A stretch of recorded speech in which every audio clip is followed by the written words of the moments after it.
ako, tutulungan niya ako. Ang sabi ko po sa kanya,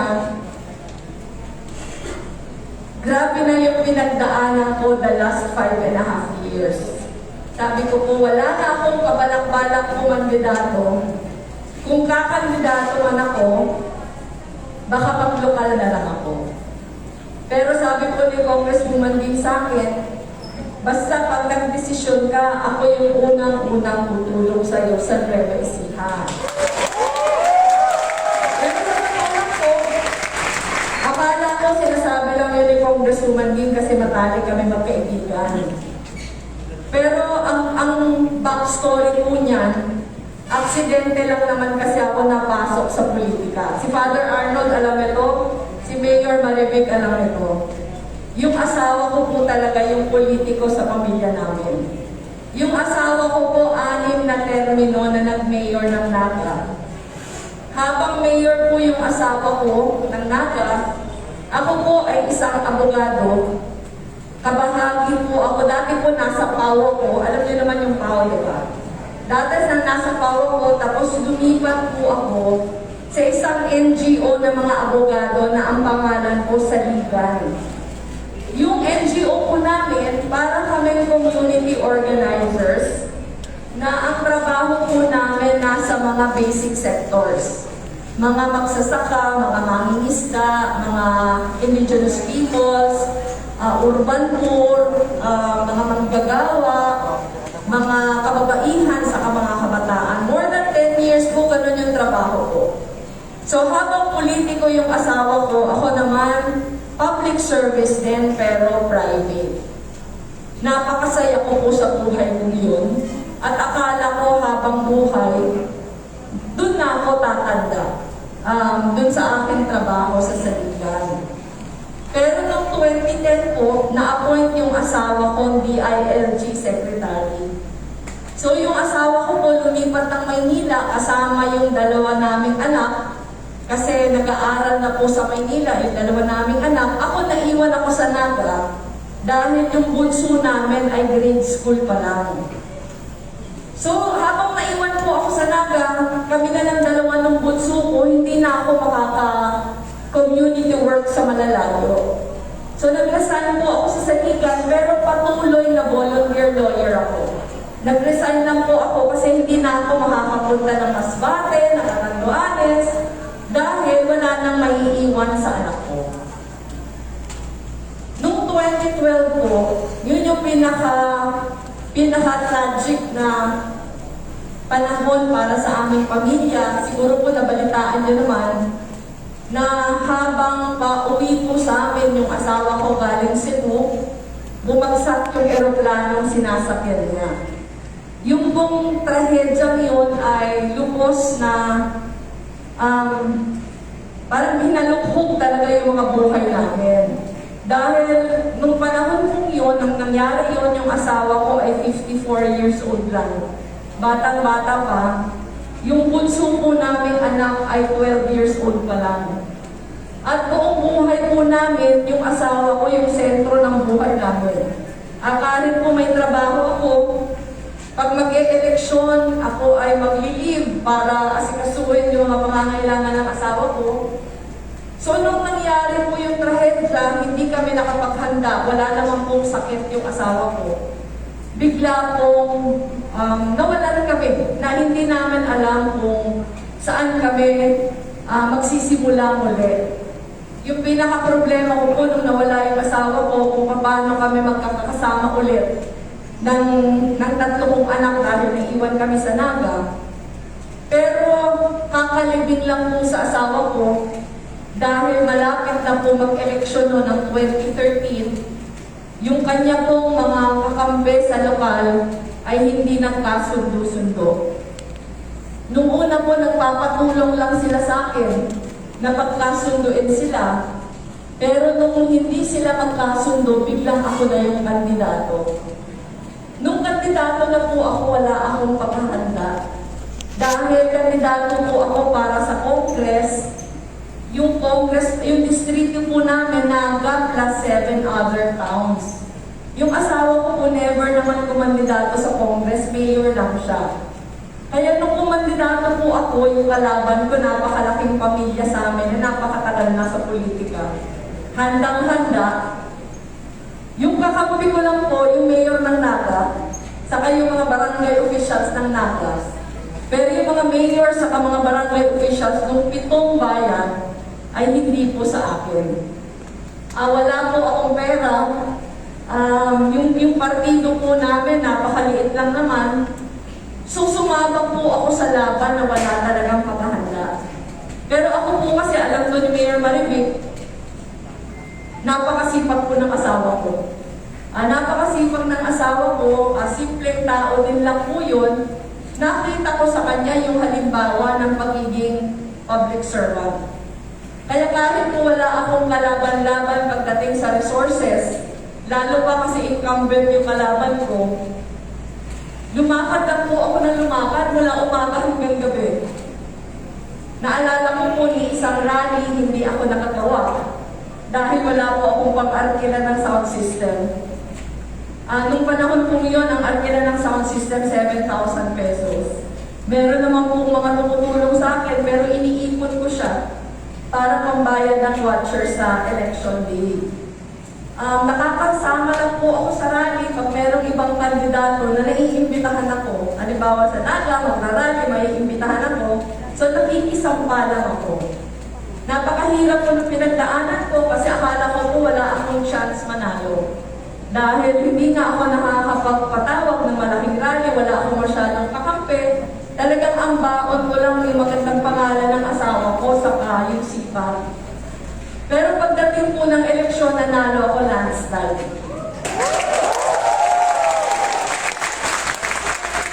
Nung nanalo po ako ng landslide,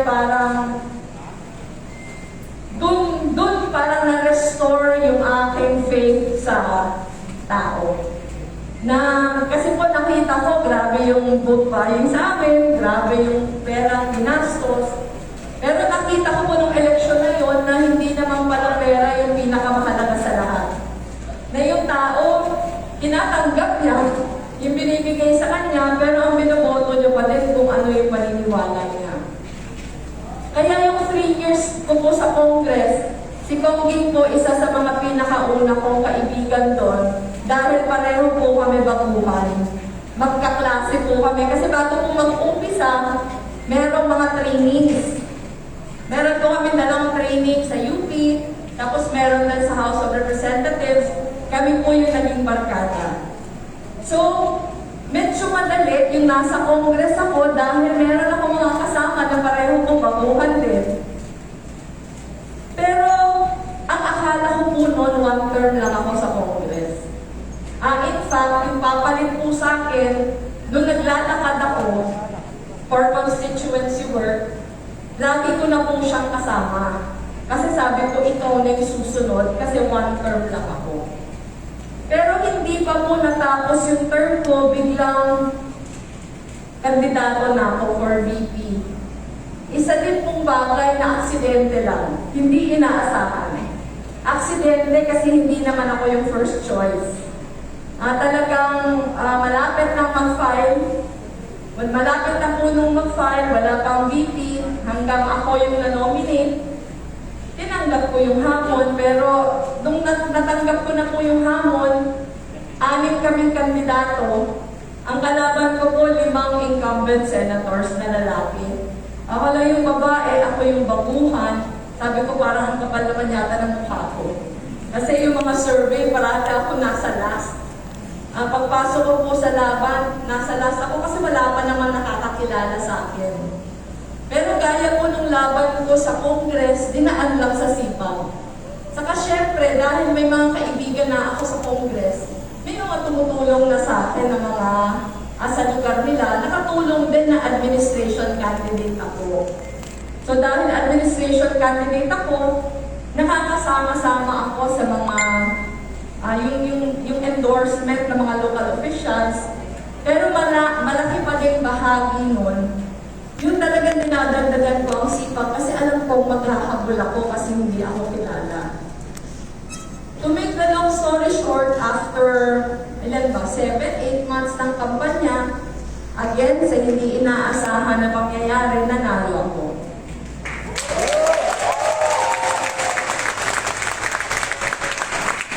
Pero akala ko po nung nanalo kong VP, yun na yung katapusan ng lahat kong mga kahirapan. Hindi ko na-realize kung umpisa pa lang pala. Sino naman po mag-aakala na gano'n kahirap yung sitwasyon na papasukan ko? Unang-una, pinaramdam ka agad sa akin na hindi ako welcome. Pangalawa, ako naalala niyo po yung inauguration, hindi ako kasama. Hindi ako kasama sa inauguration. Tapos marami ng statements na hindi ako bibigyan ng cabinet post. Pero yung pagkwento ko po sa inyo, hindi sa pagsusumbong, kundi pagkwento na yung mga kahirapan na yun, looking back, yun yung nakapagpahusay sa opisina namin. Kasi alam niyo naman po yung Office of the Vice President, diba? Napakalimitado ng mandato, napakalimitado ng budget. Kung babasehan na po yung budget namin, talagang wala kaming magagawa na malaking bagay. Pero dahil alam ko na wala ako maaasahan, very early on, sinabi ko po sa staff namin na hindi ko papayagan ang 6 na taon natin na maging ceremonial lang tayong opisina. Sisiguraduhin natin na kahit walang-wala tayo, gawin natin na relevant yung opisina natin. So, from the very start, ang gusto ko po kasi continuation ng dati kong ginagawa na hindi pa ako politiko. Yun yung anti-poverty program. So, nilaunch po namin yung Angat Buhay. Pero yung problema po ng Angat Buhay, wala kaming pera. So, paano kami makakatulong sa mga communities? So, kinonceptualize po namin yung Angat Buhay na magiging tulay lang kami. Magiging tulay lang kami para yung mga lugar na mahihirap na gusto namin tulungan, makahanap kami ng mga private partners, mga kumpanya, mga development organizations na makakatulong. Pero, hindi po yung ganun kadali.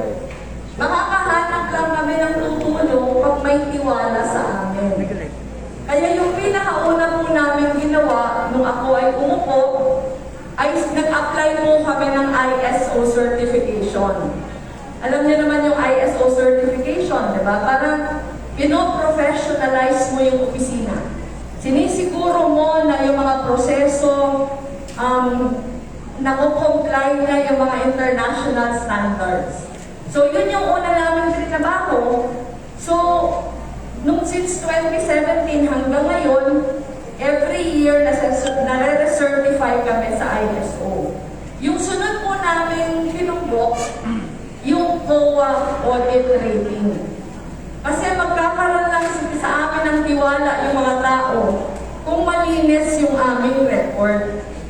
Kaya kami po, yung first year namin, nahirapan pa kami kasi ang dami naming aayusin. Pero nung pangalawang taon namin, medyo naayos na namin yung dinaktan namin. So 3 years in a row na until 2020, 2021 po kasi wala pa. Pero until 2020, nakukuha po namin yung highest COA audit rating.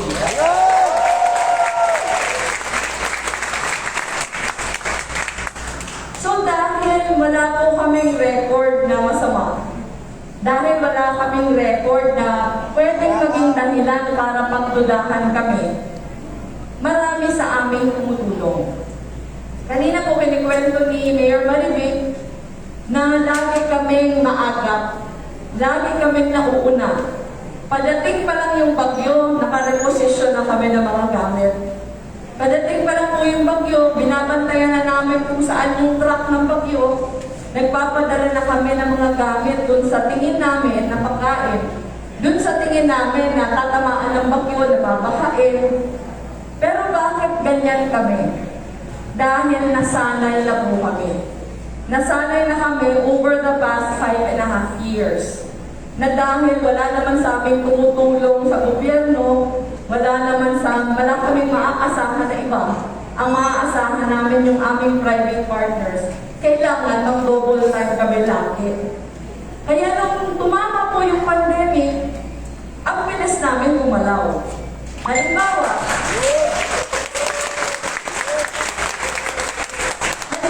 po, kami yung pinakaunang nagkaroon ng PPE sets. Kasi binabantayan namin yung nangyayari sa labas ng bansa. Alam namin na mangangailangan tayo, kaya nag-i-imbak na kami. Nung pahirapan na yung pagbili ng medical supplies sa PPE sets dahil buong mundo naghahanap, nagpagawa na po kami ng mga locally produced na PPE sets. Ginamit namin yung mga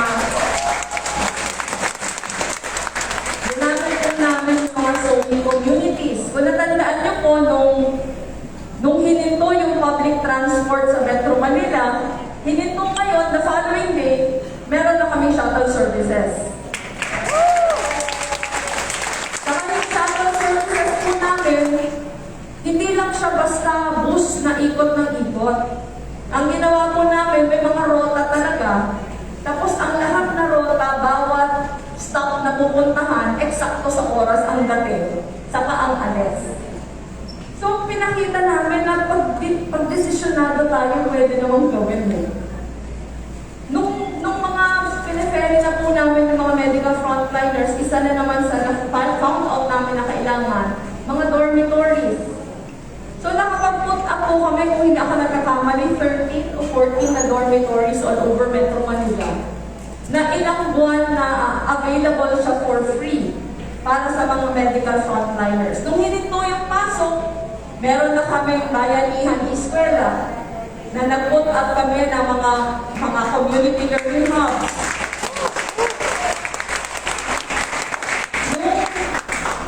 Nung bawal pumunta ng palengke, bawal magbiyahe yung mga toda, naglagay po kami ng mga community marts na nagde-deliver mga toda. Marami pong ginawa yung opisina. Pero yung dahilan kung bakit po sa inyo kinikwento, kasi marami tayong pwedeng gawin. At hindi dahilan yung kawalan para makatulong. Sa opisina po namin, lagi po itong minimension. Ako lang yata yung matanda sa opisina namin. Lahat ko pong kasama bata. One time, hindi ko alam kung until now, parang ang average age ng empleyado sa opisina namin, 26 o 27. Pero nakita po namin na ako yung nagbe-benefit sa pagkabata ng mga nasa opisina namin. Kasi pag tinignan niyo po yung aming mga initiatives, hindi siya yung usual. Pag nakita niyo yung initiatives namin, maraming creativity ang involved. Ang gustong sabihin, kaya ko din kinakwento sa inyo, kasi hindi naman lahat na oras tayong matatanda yung tama.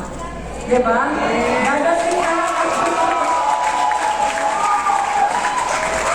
Dadating talaga yung oras na marami tayong matututuhan sa mga bata. Hindi ko naman sinasabi, wala naman dito matanda, di ba? Wala naman matanda. Di ba mag-irma wala sa ating matanda? Pero, ang sinasabi ko lang, nasa pagtutulungan kasi. Nasa pakikinig, nasa pagtutulungan, yung solusyon sa lahat ng bagay. Bilang head ng opisina, ito po yung isang nakita ko din na nakatulong sa opisina namin. Siguro yung mga nanay dito makaka-relate sa akin. Tayong mga nanay, masyado tayong makukulit, di ba? Na kahit hindi naman natin... Bakit ka tumatawa? Mayor Maribel. Ito, di ba? Di ba yung mga nanay, pinapakialaman lahat na bagay? Yung mga nanay, pinakamaagang gigising, pinakalit matutulog. Kahit may gagawang iba pa, pakialaman pa. Minsan pa lang, useful din yun. Kasi ako, sa opisina po, napakapakialamera ko. Sa opisina, meron ng assign, lagi pa ako nakikisaw-saw. In fact, sa amin po mga thread sa opisina, halimbawa, nung nagbabayanihan, i-consulta kami, nag-duty ako araw-araw. At yung duty ko, yung midnight hanggang umaga, para makapahinga na yung iba. Pero useful pala yung ganon. Kasi kasi hindi ka makikwentuhan. Saka yung mga maliliit na mga problema, nakikita mo na at the first instance, hindi na lalala pa. Marami po kami programa na nakita lang namin yung need dahil ako mismo ang nasa ground. So sa akin, kaya ako siya kinikwento kasi yun yung role natin lahat ngayong 2022 elections. Kanina po, minensyon ni Ma'am Irma na nag-eleksyon na siya noong 2010, nag-eleksyon na siya noong 2016, pero iba yung eleksyon ngayon. Mas mahirap yung election ngayon. Kaya po ayokong tumakbo dati kasi iniisip ko wala naman akong resources. Ano naman yung isasabay ko dun sa mga kakandidatong ang tagal ng naghahanda. Nandito kami! Nandito kami! Maraming salamat. Inuunahan mo naman ako. Yun sana yung aking punchline eh. Hindi, pero tama ka. Nung naka 1 month na, di ba, nag-announce ako October 7, yung a little over a month ago, ibang-iba na ang nakikita ko. Dahil nung nagdesisyon po ako kumandidato, nanggaling ako sa 2 buwan na pag-exert ng effort para i-unify sana yung mga kandidato. At nung nag-break down yung mga talks, sobra po yung naramdaman kong frustration. Kasi parang 2 months worth na trabaho down the drain. Pero sabi ko dahil hindi nag-prosper, tapos dinominate ako ng isang bayan, para yung pagkandidato ko, matter of duty, pero wala akong expectations at all. Kung meron man po ako expectations, pinagkakwentuhan po namin ng ni Senator Kiko, kasi parehong-pareho kami. Parehong-pareho po ang pinagdaanan. Nag-uusap po kami bago ng announcement. Ang sabi po namin, i-brace na natin yung sarili natin. Magiging long, lonely journey ito para sa ating dalawa. Wala po kaming inaasahan. Ang numbers namin mababa. Alam namin kung gaano kanauna na yung mga hahanda. Alam namin kung gaano kagrabe yung resources. So sabi namin, mag-provide na lang tayo ng alternative pero i-ready na natin yung sarili natin na malungkot ang biyahe nito. Pero the moment na nag-announce po kami, sobrang gulat namin. Nakita niyo ba yung video na nag-announce, nag-make ako ng announcement October 7? Di ba naka-blue ako doon? Alam niyo kung bakit naka-blue ako? Kasi akala ko blue yung color ko. Noong nag-decide po ako Monday, Thursday ako nag-announce eh. Nag-decide ako ng Monday, maraming mga kaibigan na nagsasabi, nagpa-feng shui kami o merong, ano yun, merong isa pa na lucky color mo blue. So nung Thursday po, magkakaroon ng press conference, i-announce ko nga yung aking pagtanggap ng hamon. Ako po sa kayo mga anak ko, dumating sa opisina, naka-blue kami lahat. Pero pagdating po namin sa opisina, yung gate ng opisina namin, punong-puno ng mga pink ribbons. Tapos ang sabi po sa amin, kasi naalala ko po 11 o'clock yung press con, umakyat po muna kami kasi inaayos ko pa yung aking speech, yung aking message. Sabi po ng staff namin, ma'am, ang dami mga tao sa labas ng office. Eh, di ba sa yung Manila yung office namin? Sabi ko, papasukin natin kasi baka magalit yung neighbors. So, binalitaan nila ako, nakapasok lang po sila, pinapasok na sila. Pagsilip ko sa bintana, lahat nakapink. So, naghanap po kami ng pink ribbon. Kaya kung makita niyo po yung, meron ako nakita mga may hawak nung ang damit ko yung sa October 7. Naka-blue po ako, pero may yan na yan. Yan na yan po yung aking damit nun. Yan yung damit ko nung araw na nag-announce ako, blue, na may pink ribbon. Pero ano yung significance? Kasi ngayon, pink na tayo lahat. Di ba? Kami yung sumunod. Yung tao ko yung nagsabi na pink na pero yung nakikita natin ngayon, yung kulay Di ba?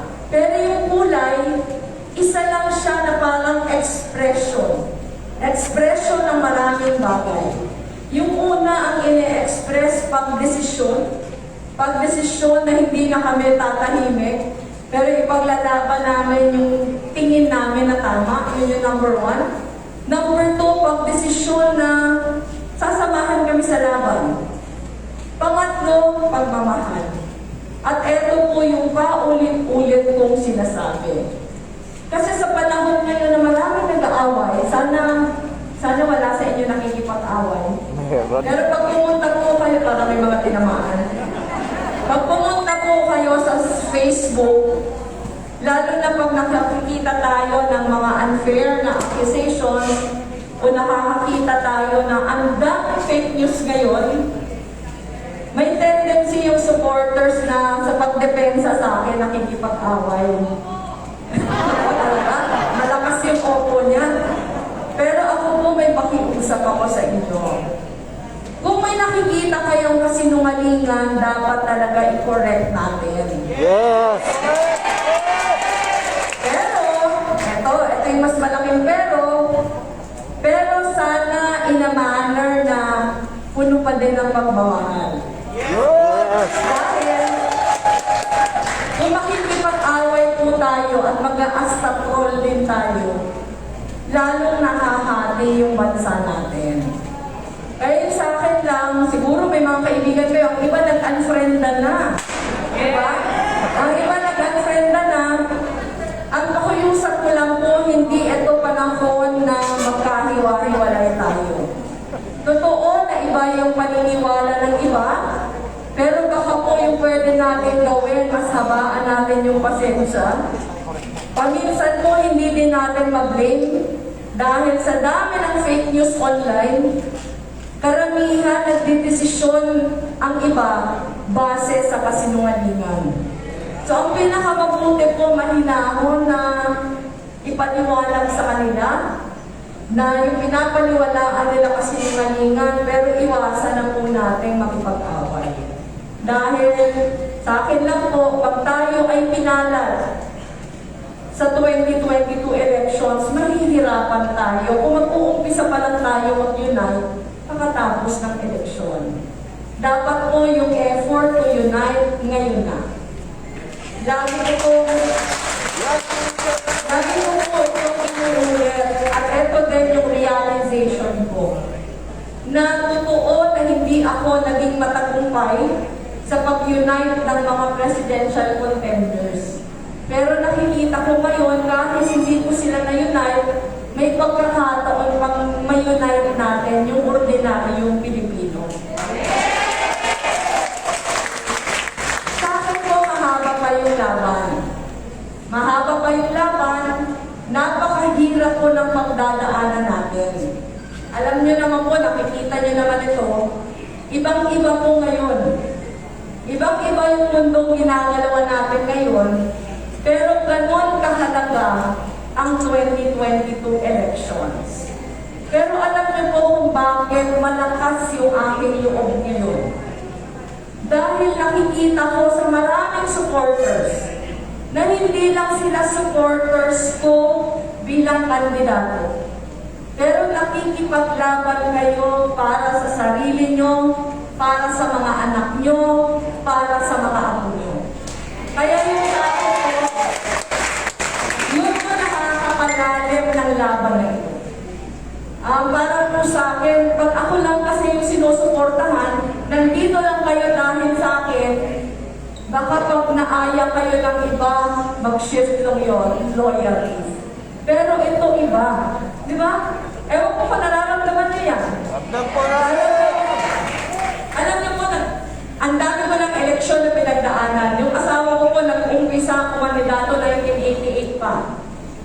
6 na eleksyon sa asawa ko, ako po pangatlo ko itong eleksyon. Ang conventional mong kampanya, pag ikaw yung kandidato, ikaw yung mag-organize ng mga supporters mo, kadalasan, kukuha ka ng parang ad agency na tutulong sa'yo para mag-design ng mga cards, merong tinatawag na branding, may mga campaign merchandise. gagawa ng jingle, o kung ano-ano pa. Ngayon po baliktad. Ngayon po, hindi pa kami handa, ang supporters handa na. Kaya po dito na lang sa Nueva Ecija. Yung mga suot nyo iba-iba. Di ba? Iba-ibang shade ng pink, iba-ibang mga print. Kanina po yung naka-stationary caravan na naghihintay sa akin, iba-ibang mga tarpaulin, iba-ibang gimmick. Pero di ba yun yung nakakapaganda sa lahat? Na kahit iba-iba yung ating pinanggalingan, nagkakaisa tayo sa pagmamahal sa bayan.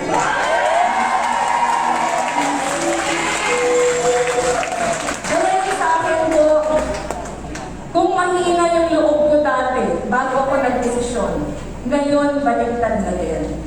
Sa akin po ngayon, napaka-inspired ko dahil sa inyo. Ngayon po, napakataas ng aking pag-asa sa paniniwala na pag tayo ay magsama-sama sa laban na to, walang magiging imposible. Ang pag-isita ko po ito pasasalamat, hindi pa naman po pwede magkampanya. Yung pagpunta ko po dito, yung request ko lang, tinatanong ako, ano yung mga gusto mong lakad? Sinabi ko lang po, gusto ko lang personal na magpasalamat sa mga volunteers. At nagpapasalamat po ako na pinaunlakan niyo yung aming imbitasyon na makausap kayo ngayong hapon. Kanina po yung sa stationary caravan, may mga nagre-reklamo sa amin na hindi na daw sila ma-accommodate dito. Ang sabi ko po, pasensya na kasi kailangan kasi natin sumunod sa mga protocols. Pero hopefully, pag campaign period na, pwede po tayo maghanap ng bigger venue para po sumunod na din tayo. Ayaw po natin na nagbabiolate tayo ng mga protocols. Pero ngayon po, uuwi ako sa Maynila mamaya na punong-puno ng kasiyahan yung aking busa. Kaya maraming salamat po mga anak absent sa opisina ngayon dahil Lunes. Sorry po sa mga doctors for Lenny, baka hindi kayo nakinig ngayon. Pasensya na po sa mga pasyente nyo. Pero yung lahat pong nagsasakripisyo, gumagastos, lahat na nag-e-exert ng lahat na pagod sa kasakripisyo, maraming salamat po.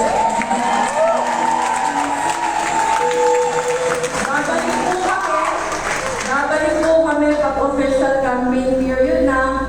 Hopefully po kumpleto na yung aming line-up. Ngayon po hindi pa kami nagkakasama magkakasabay. Ngayon po pa unti-unti dahil inaayos po namin yung pagsunod sa protocols. Pero hopefully makakabalik kami and sana po yung mga hindi nakapasok maaya na natin para hindi sana matatanyo. Pero maraming salamat po sa inyo, kay Ma'am Irma, saka sa buong grupo na nag-ayos ito. Siyempre, Mayor Malibig, si Father Arnold, siyempre Congressman Ging, si Congresswoman Mika, saka si BM Doc na sa inyo pong lahat, maraming salamat ulit. Mahal po.